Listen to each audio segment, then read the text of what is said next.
दोस्तों मेरे पीछे आप यहाँ पर एक ब्रिज की फोटो देख रहे होंगे। पानी से बहुत लंबा सा ये ब्रिज आपको दिखेगा। ये किसी विदेश के ब्रिज की नहीं है, इंडिया से बाहर किसी फॉरेन कंट्री के ब्रिज की ये फोटो नहीं है, बल्कि ये भारत के अंदर अभी नया नया ब्रिज जो बना है अटल सेतु, उसकी हम यहाँ पर चर्चा करने वाले हैं और उसके बारे में कुछ खास बातें यहाँ पर जानेंगे।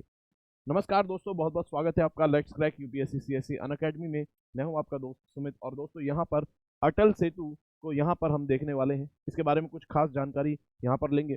उससे पहले आप देख सकते हैं कि फोटो से ही देखने से लगता है कि इंजीनियरिंग का एक शानदार यहाँ पर एक ब्रिलियंस यहाँ पर अचीवमेंट इंडिया के लिए देखने को मिलती है। जिस तरह से ज़मीन से और फिर उसके बाद पानी में, और पानी में नहीं बल्कि समुद्र में ये ब्रिज बनाया गया है और इसका नाम है मुंबई ट्रांस, ठीक है, इसका नाम है, ठीक है, मुंबई ट्रांस हार्बर लिंक, ठीक है, और शॉर्ट में MTHL। ये इसका नाम अटल सेतु भी आपको देखने को मिलेगा और ये भारत का लॉन्गेस्ट सी ब्रिज आपको देखने को मिलता है, लॉन्गेस्ट सी ब्रिज। और उसके अलावा वैसे भी अगर ब्रिज बोले तो भारत का सबसे लंबा ब्रिज आपको देखने को ये मिलता है, ठीक है। इसकी लंबाई जो है 21.8 किलोमीटर लंबा ये ब्रिज आपको देखने को मिलता है। लगभग 17,000 करोड़ की लागत इसके अंदर पूरे में बनाने में आई है, जिसके अंदर 15,000 करोड़ के आसपास जो है लोन है और 2,000 करोड़ इस पर खर्च टोटल हुआ है, ठीक है। और भारत की क्योंकि इंजीनियरिंग का इसके अंदर शानदार नमूना ये देखने को मिलता है। एक बार देखते हैं कि आखिर ये कनेक्ट किन एरियाज को करता है। तो ये मुंबई को नवी मुंबई से कनेक्ट करने के लिए बहुत बढ़िया ब्रिज है, ठीक है। और यहाँ पर ये जो ब्रिज कनेक्ट करता है, इससे डिस्टेंस जो है यहाँ पर 20 मिनट का अंदर पूरा रास्ता कवर हो जाता है, जिसके अंदर पहले इस तरह से पूरा घूम कर जाना पड़ता था, ठीक है। तो यहाँ पर अब पूरी तरह से घूमकर जाने की जरूरत नहीं है, अब यहाँ पर जल्दी रास्ता आप कवर कर सकते हैं मुंबई से नवी मुंबई का। उसके अलावा अगर बात करें, अभी आपको देखने को मिलेगा अटल सेतु, ठीक है, जो कि अरेबियन सी में सबसे लंबा ब्रिज भारत का। उसके अलावा इससे पहले या फिर सेकंड लॉन्गेस्ट ब्रिज अब आप भारत का आपको देखने को मिलेगा, जो कि है भूपेन हजारिका ब्रिज, ठीक है, जिसको ढोला सरिया ब्रिज भी कहते हैं, ठीक है, जिसको ढोला सरिया ब्रिज भी कहते हैं, ठीक है। और ये आपको आसाम में देखने को मिलता है। 2017 में इसका इनॉग्रेशन हुआ था और इसकी जो लंबाई है लगभग 9 किलोमीटर लंबा ये ब्रिज आपको देखने को मिलता है। तो टोटल आप देख सकते हैं यहाँ पर, और पिछले 5 से 6 सालों में कई ब्रिज भारत में बने हैं, जैसे 2024, 2017, 2018 में दिबांग रिवर पर यहाँ पर ब्रिज बना है लगभग 6 किलोमीटर का। उसके अलावा यहाँ पर 2018 में आपको एक बहुत ही खास ब्रिज, जो कि भारत का पहला रेल रोड ब्रिज है, यानी कि ऊपर रोड है और नीचे ट्रेन चलती है, ठीक है। तो एक साथ कंबाइन किया गया है, ये भी ब्रह्मपुत्र रिवर पर है। इसका नाम है बोगीबील ब्रिज, ठीक है। इसके अंदर इस तरह से नीचे जो है ट्रेन चलती है और ऊपर के लेवल पर यहाँ पर रोड बना हुआ है, ठीक है। तो भारत का पहला आपको इस तरह का ब्रिज और इतना लंबा ब्रिज देखने को मिलता है, लगभग 5 किलोमीटर इसकी लंबाई आपको देखने को मिलती है। ये भी आसाम में देखने को मिलता है, ठीक है। तो अटल सेतु जो कि अब सबसे लंबा ब्रिज बन चुका है, और यहाँ की अगर बात करें, इसकी खास कुछ बातें वो ये, इसके अंदर आपको देखने को मिलेगा इतना स्टील इस्तेमाल हुआ है जो कि 500 बोइंग एरोप्लेन बनाने में लग सकता है, या फिर आईफिल टावर 17 एफिल टावर बनाने में लग सकता है, इतना स्टील यहाँ पर लगा है। अब भारत के अंदर अगर स्टील कंजम्पशन की बात करें तो स्टील कंजम्पशन अब भारत में लगातार बढ़ता हुआ देखेंगे। क्यों? उसका कारण है, अगर बात करें, भारत ऑलरेडी यहाँ पर सेकंड लार्जेस्ट कंज्यूमर है स्टील का, यानी कि भारत के अंदर स्टील की खपत पूरी दुनिया में दूसरे नंबर पर सबसे ज़्यादा होती है। उसके अलावा अगर पर कैपिटा स्टील कंजम्पशन पूरे वर्ल्ड लेवल पर देखें तो वो मिलती है हमें लगभग 233 किलोग्राम। भारत वैसे तो सेकंड लार्जेस्ट स्टील कंज्यूमिंग देश है, लेकिन पर कैपिटा के हिसाब से अगर हम कंपेयर करें तब एक्चुअल पिक्चर हमें नजर आती है। जैसे यहाँ पर पूरे वर्ल्ड लेवल पर 233 किलोग्राम जो है वो है पर कैपिटा कंजम्पशन, जबकि भारत का अगर आप पर कैपिटा कंजम्पशन देखेंगे तो लगभग वो 77 किलोग्राम आपको देखने को मिलेगा, यानी कि वर्ल्ड एवरेज से अभी डबल से भी हमारा कंजम्पशन आपको काफ़ी कम देखने को मिलता है। तो इसीलिए यहाँ पर अभी आप देखेंगे कि भारत के अंदर इंफ्रास्ट्रक्चर प्रोजेक्ट्स पर बहुत ज़्यादा ध्यान दिया जाएगा, स्टील कंजम्पशन यहाँ पर बढ़ेगा। क्यों? क्योंकि नेशनल स्टील पॉलिसी 2017 में जो आई थी, इसने भी यहाँ पर टारगेट लिया है कि 2030-31 तक स्टील कंजम्पशन कम से कम 160 किलोग्राम पहुंचाना है भारत का, ठीक है। ऑलमोस्ट यहाँ पर डबल से थोड़ा ज़्यादा करना होगा 2030 तक। तो एक से एक इंफ्रास्ट्रक्चर प्रोजेक्ट आपको भारत में बनते हुए नजर आएंगे, और सरकार भी कैपिटल एक्सपेंडिचर, पिछले 2-3 बजट को अगर आप देखेंगे तो कैपिटल एक्सपेंडिचर में सरकार ने खर्चा बढ़ाया भी है, ठीक है। और ये कहता है कि 50% हमारा पर कैपिटा जो स्टील कंजम्पशन है वो पिछले 8 सालों में बढ़ा है, यानी कि पिछले 8 सालों में और ऑलरेडी यहाँ पर कंजम्पशन पर और इंफ्रास्ट्रक्चर पर फोकस किया गया है। तो इस ऐसे ब्रिजेस और ऐसे और बड़े बड़े इंफ्रास्ट्रक्चर प्रोजेक्ट्स आपको भारत में देखने को मिल सकते हैं। उसके अलावा कहता है इस ब्रिज की खास बात यह है कि ये अर्थक्वेक रेजिस्टेंस है, यानी कि इसके अंदर भूकंप रोधी चीजें इस्तेमाल हुई है, टेक्नोलॉजी इस्तेमाल हुई है। जैसे फॉर एग्जांपल 254 सिस्मिक बेयरिंग आपको आइसोलेशन बेयरिंग मिलेंगे, ठीक है, यानी भूकंप रोधी बेयरिंग्स आपको मिलेंगे, ठीक है। सिस्मिक आइसोलेशन बेयरिंग्स आखिर होते क्या है? जापान के अगर आपने अभी इमेजेस देखी होंगी, फोटोज देखी होंगी, जापान के अंदर अगर 7 रिक्टर स्केल पर भूकंप आए, 8 पर आए, 9 पर आए, जापान की बिल्डिंग्स इन भूकंप को झेल जाती है। क्यों? क्योंकि जापान की बिल्डिंग्स में इस तरह की टेक्नोलॉजी लगी होती है, ठीक है। जापान में इस तरह की टेक्नोलॉजी लगी होती है। जैसे अगर 8 रिक्टर स्केल पर भी भूकंप अभी हाल ही में आया था जापान में, तो यहाँ पर ये होते हैं अर्थक्वेक आइसोलेशन बेयरिंग्स। ये क्या करते हैं? प्लेटफॉर्म पर उठाकर रखते हैं एक बिल्डिंग को, एक स्ट्रक्चर को, और जब भूकंप आता है तो ये इस तरह से हिलते हैं, ठीक है, इस तरह से ये हिलते हैं और पूरा स्ट्रक्चर जो है वो ऑलमोस्ट स्टेबल रहता है, ठीक है। तो यहाँ पर पूरा स्ट्रक्चर स्टेबल रहता है क्योंकि इस तरह से वो हिलता है, जो कंस्ट्रक्शन है, बिल्डिंग है, स्ट्रक्चर है, वो हिलता है, ठीक है, और वो टूटता नहीं है, ठीक है। एक तो यहाँ पर ये मिलेगा। उसके अलावा यहाँ पर आपको जो पिलर्स मिलेंगे, ब्रिज के जो पिलर्स हैं जिन पर ब्रिज जो है,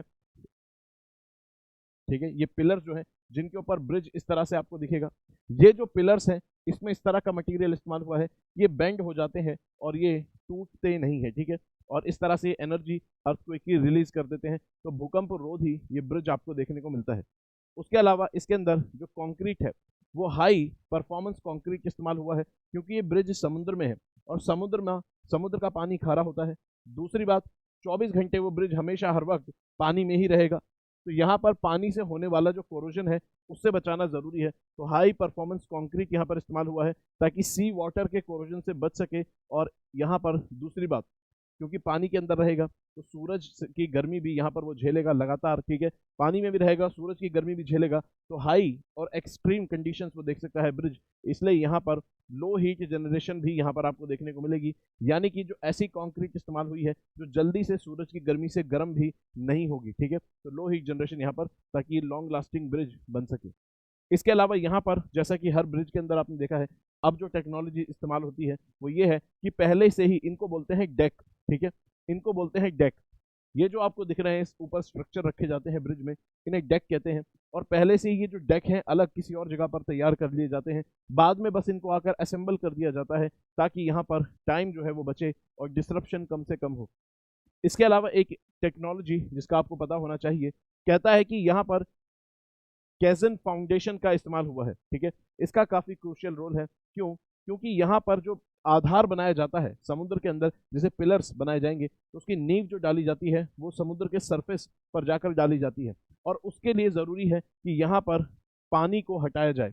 तो इस टेक्नोलॉजी को कहते हैं कैजन फाउंडेशन टेक्नोलॉजी, जिसके अंदर क्या किया जाता है, इस तरह से कंटेनर टाइप से चीज बना ली जाती है जिससे पानी हट जाता है। ये वाटर टाइट कंटेनर होता है, पानी हट जाता है और बिल्कुल सरफेस जो है वो एक्सपोज हो जाता है, और ऐसे में फिर वहां पर काम किया जा सकता है, ठीक है। जैसे आप देख सकते हैं पिलर्स वगैरह बनाए जाएंगे तो इस तरह से यहाँ पर पहले पानी हटा दिया जाएगा, ठीक है, वाटर टाइट सपोर्ट स्ट्रक्चर आपको देखने को मिलेगा, इस तरह से बना दिया जाता है, ठीक है। और यहाँ पर आप काम कर सकते हैं, इस तरह से स्ट्रक्चर बना लिया, पानी यहाँ से बाहर निकाल लिया गया है और स्ट्रक्चर, अब यहाँ पर पिलर बनाइए, जो मर्जी करिए। यहाँ पर इस टेक्नोलॉजी का जो इस्तेमाल है, इस टेक्नोलॉजी का इस्तेमाल अगर समुद्र में कोई जहाज वगैरह डैमेज हो जाता है तो उसको भी रिपेयर करने के लिए यहाँ पर इस टेक्नोलॉजी का इस्तेमाल करते हैं। क्या करते हैं? जहाज के आसपास या फिर नाव वगैरह के आसपास चले जाते हैं और ऐसा कंटेनर बना के वाटर टाइट अरेंजमेंट बना देते हैं, और फिर इंजीनियर्स लोग यहाँ पर जाकर जहाज पे काम कर सकते हैं और उसको फिर वापस रिवाइव कर सकते हैं, ठीक है। तो इस तरह से ये टेक्नोलॉजी, कैजन टेक्नोलॉजी आपको देखने को मिलती है। इसके अलावा अंडर वाटर कंस्ट्रक्शन एक चैलेंजिंग काम होता है। आप कितना भी कैसी भी टेक्नोलॉजी इस्तेमाल कर लीजिए, आपको पानी में उतर के इस तरह से काम करना होता है, और ये प्रोफेशनल डाइवर्स जो होते हैं, इस तरह के जो कंस्ट्रक्शन में काम करते हैं, ऐसे लोगों को यहाँ पर जाकर अंडर वाटर, आप सोच सकते हैं कितना जोखिम का और कितनी मेहनत का काम है, इसको यहाँ पर करना पड़ता है, ठीक है। और चाहे कुछ भी हो, स्किल्ड ड्राइवर्स की यहाँ पर जरूरत पड़ती है, और रिमोटली कंट्रोल्ड जो औजार होते हैं, ठीक है, उनकी भी आपको ज़रूरत यहाँ पर पड़ती है, ठीक है। तो इस तरह की चीज़ें आपको देखने को मिलती हैं जो कि इस ब्रिज को और ख़ास बनाती हैं, और भारत में इन सभी टेक्नोलॉजी का इस्तेमाल हुआ है। दोस्तों, स्पेशल क्लासेस में आप मेरे साथ जुड़ सकते हैं, जिसमें 2024 का यूपीएससी का जो एग्ज़ाम है उसके लिए हम एंशिएंट, मिडिवल और मॉडर्न हिस्ट्री को कवर कर रहे हैं क्रैश कोर्स की फॉर्म में। तो अगर आपने अभी तक हिस्ट्री ठीक से नहीं पढ़ी है तो आप पढ़ सकते हैं मेरे साथ में। साथ ही में अगर पढ़ ली है और आप चाहते हैं कि अब स्ट्रक्चर्ड तरीके से रिवाइज हो जाए, तो आप यहाँ पर वो भी देख सकते हैं। इसके अलावा आप मेरे साथ प्लस कोर्स में जुड़ सकते हैं। 6ठी से 12वीं तक की एनसीईआरटी हम डिटेल में कर रहे हैं, और यहाँ पर अनअकैडमी का कोई सा भी कोर्स खरीदना हो तो आपको कोड लगाना होगा SMK लाइव, ठीक है। SMK लाइव अगर आप कोड लगाएंगे तो आपको यहाँ पर कोर्सेज पर डिस्काउंट मिलेगा।